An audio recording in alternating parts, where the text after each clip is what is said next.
Salut et bienvenue dans Fadeaway, le podcast qui prend du recul sur l'actualité basket. Ici, on analyse et on décrypte tout ce qui fait le quotidien de la Grande Ligue. Alors installe-toi confortablement et c'est parti. Anthony for three. Bang! That one goes down and the game is tied. Ça faisait longtemps que je voulais parler des Toronto Raptors et je pense que c'est le bon moment, parce que les Raptors, ils sont 5e de cette conférence Est, 32 victoires pour 23 défaites, une saison solide des Canadiens. Et je suis content parce qu'aujourd'hui, je ne suis pas tout seul. Je suis accompagné de Mike Laviole, journaliste pour l'Express et animateur du podcast Franco Raptors sur la radio canadienne Choc FM. Un grand merci à lui d'avoir accepté de m'accompagner dans cet épisode. J'ai eu une conversation de 20-25 minutes avec lui autour des Toronto Raptors et c'était vachement intéressant. Et pour commencer cet épisode, je voulais mettre déjà de la lumière sur Darko Rajakovic, le coach de ces Toronto Raptors, le Serbe qui est arrivé sur le banc de Toronto en 2023, qui fait un assez bon travail et qui voit surtout que ça porte ses fruits enfin cette saison, parce que je le disais, les Raptors sont en 32-23. Mike Laviole, donc journaliste canadien, suiveur des Raptors, il nous en parle de Darko Rajakovic. Darko Rajakovic, c'est un grand changement après Nick Nurse. En fait, je pense que l'équipe était arrivée dans une fin de cycle avec Nick Nurse et on connaît le profil de Nick Nurse. C'était un coach qui était pas très proche de ses joueurs et qui était surtout très défensif avec, on va dire, peu d'inventivité en attaque. Et en fait, les Raptors, au moment de chercher un nouveau coach, ils ont fait un virage à 360 degrés avec un entraîneur qui est extrêmement proche de ses joueurs. Ça, c'est souligné par tout le monde dans l'organisation et même au-delà des joueurs, il est très proche de tout le monde en fait, des journalistes. Il est très humain en fait et très, en anglais on dit genuine, donc il est très vrai en fait dans sa façon d'être. Et bien sûr, le grand changement, c'est son approche dans l'attaque avec une équipe qui partage énormément le ballon. Il voulait mettre en place ce que les Spurs faisaient à l'époque, la point 5 offense. Je ne sais pas si on peut dire que c'est réussi à l'heure actuelle. Le ballon circule bien, mais parfois ça met du temps, on va dire, à ce que l'attaque se mette en place. Dire que c'est un échec d'avoir récupéré cet entraîneur, puisque en l'espace de 3 ans, quand même, l'évolution de l'équipe, elle est criante. Cette année, c'était un vrai test pour lui, parce que malgré tout, c'est la première année qu'on lui demande d'avoir une équipe qui cherche à gagner.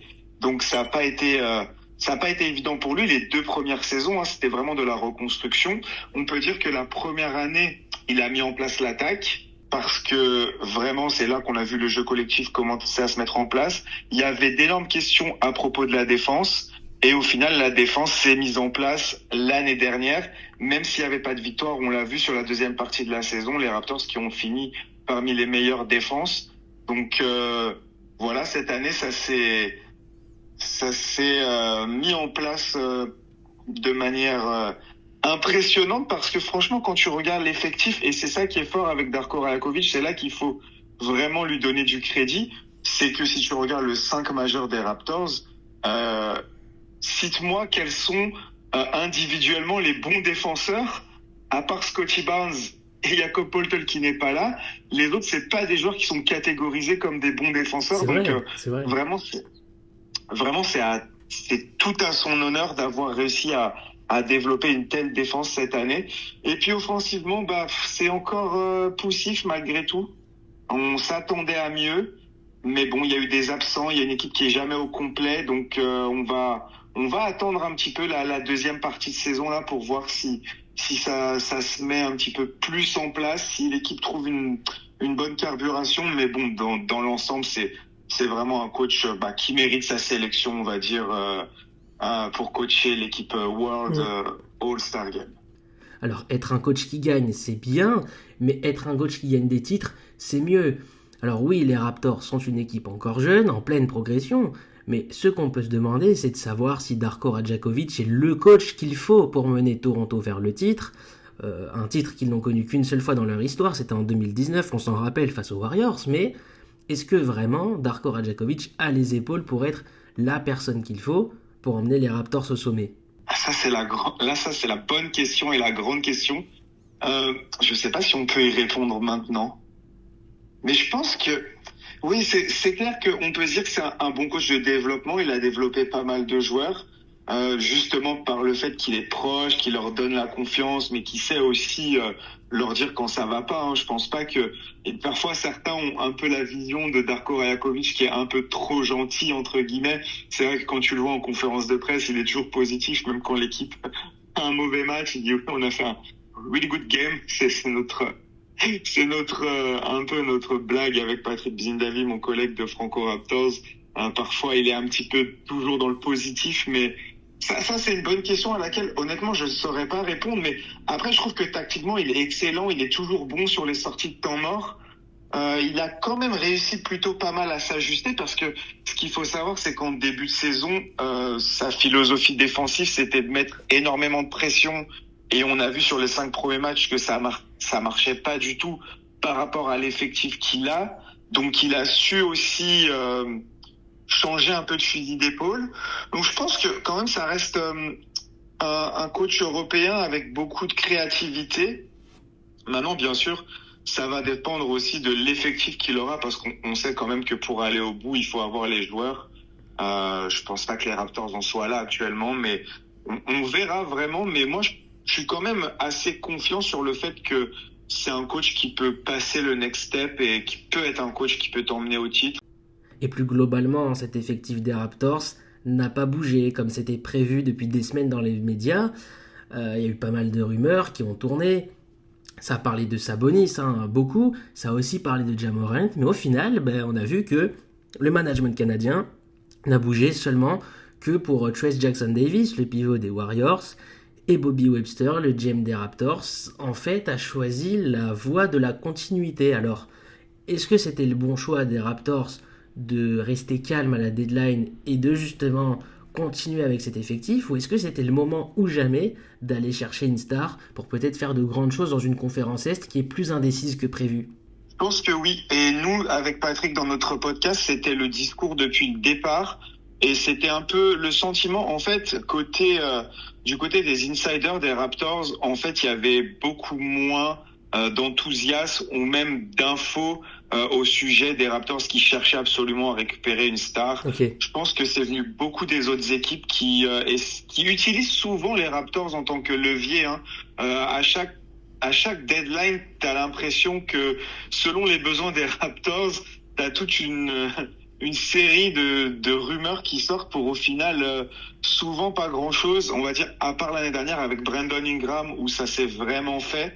Cette année, je pense qu'on avait vraiment l'impression que, en fait, cette équipe, elle est toute nouvelle, entre guillemets, et on a besoin de savoir ce que cette équipe en l'état vaut avant de faire des ajustements, je pense, pendant l'été. Je pense qu'il y a eu beaucoup de bruit pour pas autant, pas autant d'activité du côté des Raptors. Et bon, j'étais un petit peu déçu par le fait qu'ils aient juste pris Jackson Davis et qu'il n'ait pas essayé d'avoir un meilleur backup ou même un joueur capable de mettre de la concurrence pour Jakob Poeltl. Tu vois, on parlait de Goga Bitadze, on parlait de Yves Missi par exemple. Donc c'était des joueurs quand même qui avaient le potentiel d'être pourquoi pas des titulaires à l'avenir. Mais finalement, ils ont fait un autre choix. Ils voulaient pas lâcher un premier tour de draft, donc ça se comprend aussi. Donc moi je suis pas déçu et je m'y attendais en vrai. J'aurais été plus surpris qu'ils prennent un Sabonis ou un Davis que l'inverse. En fait, je trouve que c'était pas le moment. Okay. C'était pas le moment parce que on n'était pas à un trade d'une star de devenir un contender. Ça a toujours été mon discours et en plus je suis même pas sûr que un Sabonis te fasse passer dans cette catégorie-là. Oui.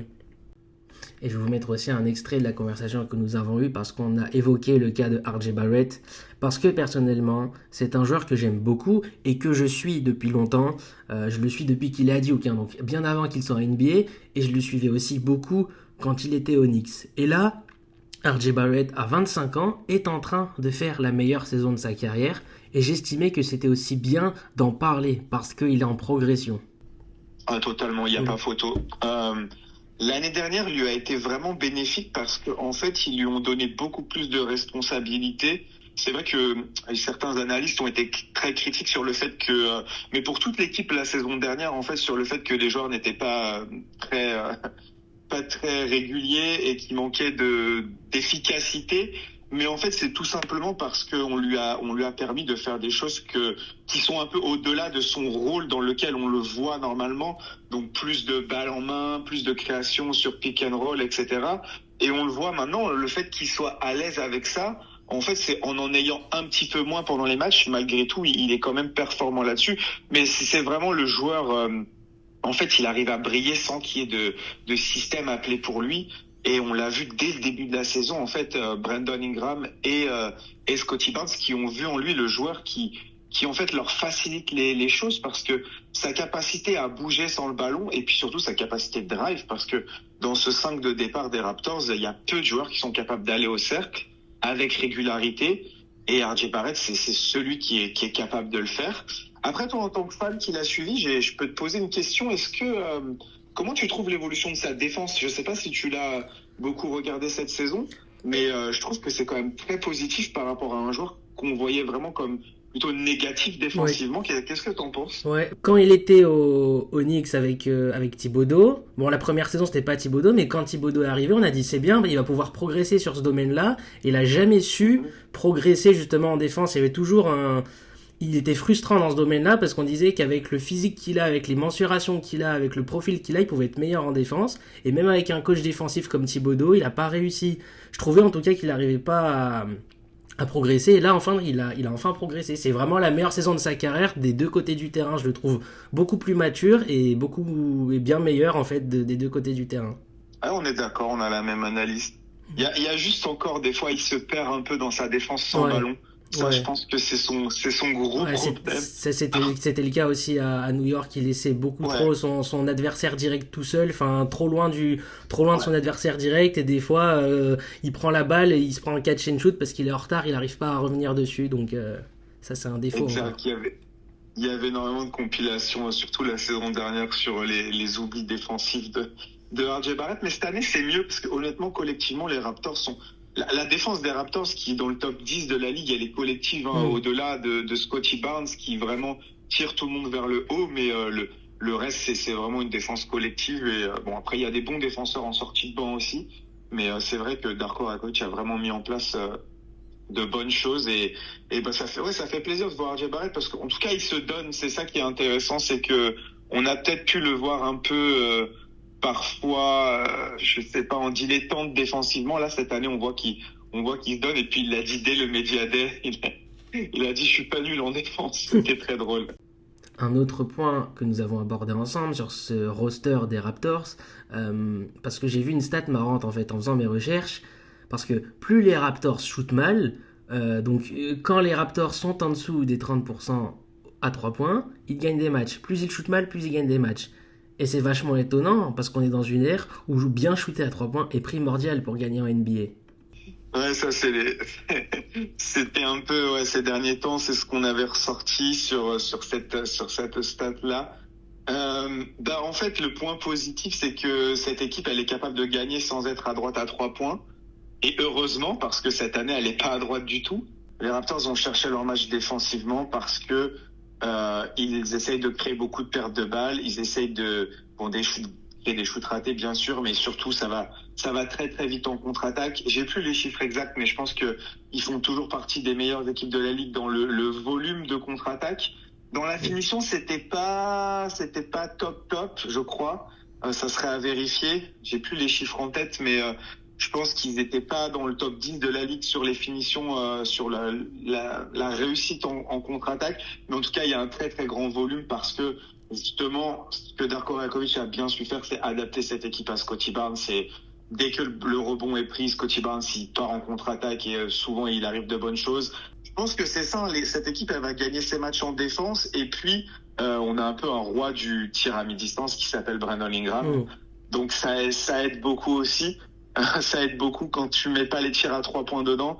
C'est une petite sécurité. Et même Scottie Barnes, qui est très bon à mi-distance cette année, il est vraiment automatique, ça fait du bien, et on pouvait croire que les deux joueurs allaient se marcher dessus, mais on se rend compte que ils ont pas forcément les mêmes zones de tir. Scottie Barnes cette année c'est beaucoup plus rapproché du cercle, même ses mid-range sont plus dans le short mid-range, si on peut appeler ça comme ça. Donc ouais, moi j'explique ça par la défense et par le mouvement de balle aussi, parce que malgré tout ils arrivent à se créer des tirs sur des coupes, sur du mouvement de balle qui permet de finir au cercle. Je crois que ça aussi c'est à vérifier. Désolé, j'ai pas préparé avec des chiffres précis, mais en tout cas je crois que les Raptors aussi c'est une des équipes qui marque le plus de points dans la peinture. On a pu critiquer le front office sur les saisons précédentes sur le fait qu'il n'apportait pas des shooters à côté de Siakam, de Scottie Barnes dans ses premières années et tout. Mais là, je trouve que c'est pas forcément le cas si on regarde les profils des joueurs. Quickley est un shooter. RJ Barrett cette année est bon en catch and shoot. Pareil pour Ingram, il est censé être bon en catch and shoot. Tu as Jamison Battle en sortie de banc. Tu as Grady Dick qui a été drafté parce qu'il était normalement le meilleur shooter de sa draft. Tu as Jacoby Walter aussi qui est normalement un shooter à plus de 36%, 37%. Et en fait, le truc, c'est qu'il y a des shooters dans cette équipe, mais vraiment, ils mettent pas les tirs cette année pour l'instant. C'est difficile de parler des Toronto Raptors sans parler de Scottie Barnes, parce que c'est un joueur autour de qui j'ai beaucoup d'interrogations et de questionnements. Alors, Scottie Barnes, c'est un superbe joueur de basket, ça y a pas de doute. C'est un All-Star, même un double All-Star, puisqu'il a été sélectionné pour le All-Star Game qui a lieu ce week-end. Donc, il a ce statut de All-Star et de franchise player. Mais le doute que j'ai autour de Scottie Barnes, et c'est cette question, peut-il être vraiment un numéro 1 qui t'emmène vers le titre? Est-ce que ça peut être un go-to guy, ton go-to guy? Et là, pour moi, la réponse est non. Pour moi, Scottie Barnes n'est pas un go-to guy. À l'heure actuelle, j'aurais tendance à te dire non. Mais, vu l'évolution qu'il a, mais en vrai, contre Indiana, il nous a montré vraiment le potentiel qu'il pouvait avoir sur cette deuxième mi-temps. Là, j'ai blagué sur les réseaux sociaux en disant, en l'espace d'une mi-temps, Scottie Barnes est devenu Giannis. Mais c'était un peu ça. Après, c'est compliqué. Je trouve que malgré tout, il manque de diversité dans son jeu offensif pour être une vraie option numéro 1. Il a un tel impact en défense, mais en vrai, est-ce qu'on peut être un franchise player? Après, ça dépend comment on voit un franchise player. Est-ce qu'on peut être un franchise player, mais en ayant besoin d'un joueur fort offensif à côté de soi? Parce que pour moi, il peut être un joueur qui te fait gagner une finale NBA, mais sans être forcément ton go-to guy dans les instants décisifs. Et j'ai un petit peu envie de comparer Scottie Barnes à Giannis Antetokounmpo. Pas les comparer dans le style de jeu parce qu'ils n'ont pas le même style, mais les comparer un petit peu dans le profil, dans leur histoire avec les franchises, parce que quand on regarde Giannis Antetokounmpo, il a été drafté aux Bucks, il s'est développé sur le moyen, sur le long terme, et il a fini par emmener les Bucks vers le titre, en étant monstrueux dans les finales. Et est-ce que Scottie Barnes peut avoir la même trajectoire aux Raptors que Giannis Antetokounmpo a eu aux Bucks, c'est-à-dire drafter, se développer, aller en playoff, être compétitif et emmener les Raptors vers le titre? Je ne le crois pas. Scottie Barnes est un très bon joueur de basket. Scottie Barnes peut un jour être champion NBA. Il ne faut pas oublier qu'il est top 4 de sa draft. Quand tu es top 5 d'une draft, que tu as un prospect top 5, c'est que tu as quand même un gros potentiel. Mais je ne pense pas que Scottie Barnes, dans l'état, peut emmener à lui seul, porter une équipe sur son dos vers le titre NBA. Ah, je pense pas non plus. Il a trop de limites dans son jeu offensif.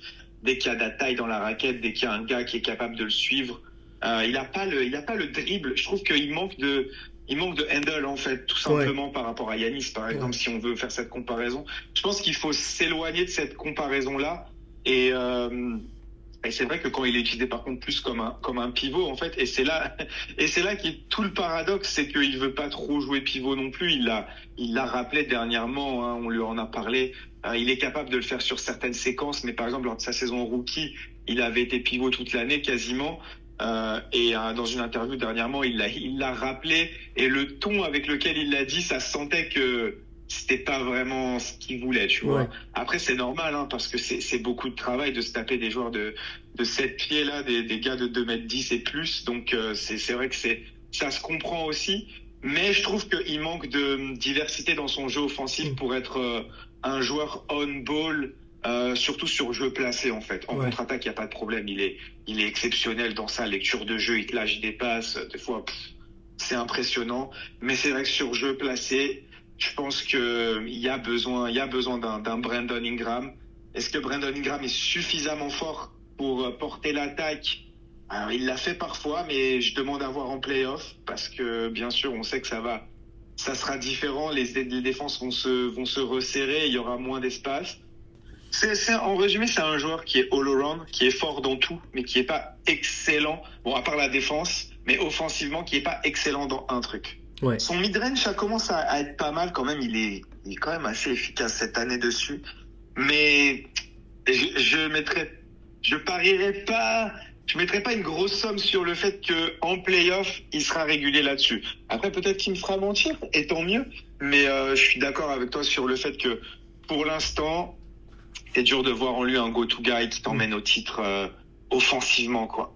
C'est un peu la même chose qu'avec Pascal Siakam au final, sauf que maintenant tu te rends compte que Siakam c'est le complément parfait d'une superstar. Ouais, Scottie Barnes, ça peut être un peu différent par son impact défensif, parce que honnêtement cette année il fait une saison.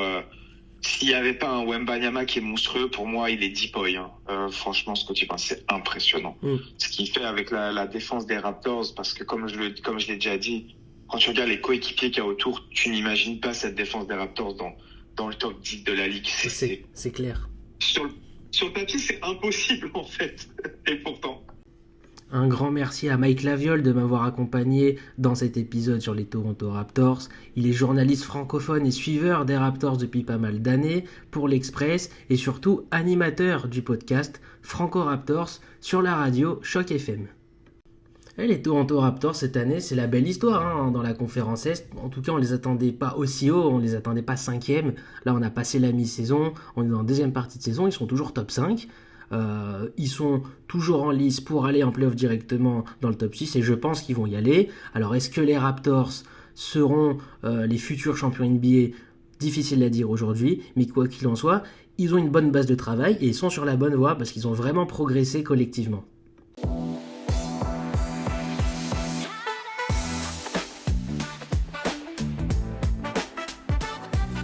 Merci d'avoir écouté cet épisode. N'hésitez pas à aller donner votre avis sur ce sujet en commentaire.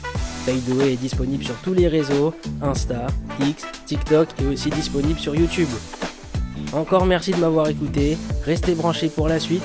À très bientôt sur Fadeaway.